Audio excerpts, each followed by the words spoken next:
Продължаваме с част трета на Поколнати игри на Roblox. Така, да започваме. Така, сигурна съм, че почти всички момичета са играли на игра с русалки. Но има някои момичета, които са пръчалите русалките, заради това и те ще играят. Те са русали.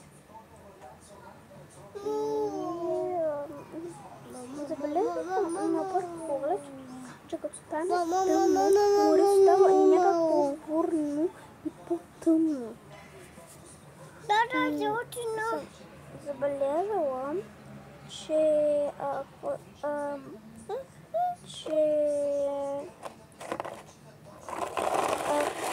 отдолу има някакви животни на морето. Не съм сигурна точно какви бяха, май бяха рачета, но те ме следваха. После се завъртях няколко пъти и някаква сянка за мен стоя. Много се сплаших тогава. Това ми беше, мисля, че за последен път игра. И аз реших вече да не играя тук нататък. Но съм играла и други игри, затова ще я разказвам и за тях. Така, ми се случва на камерата, бе. Странно. Така. И аз гледах, че нещо ме гони. И аз като спра и тя спираше.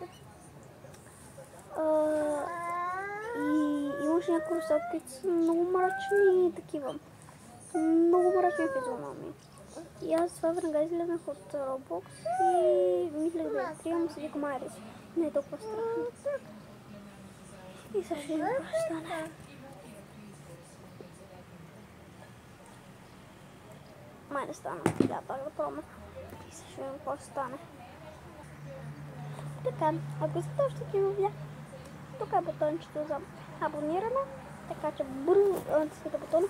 И ако стигам поне 100 лайка, ще продължа поредицата. Ако не стигам поне 100 лайка, спирам с тази поредица. Чао!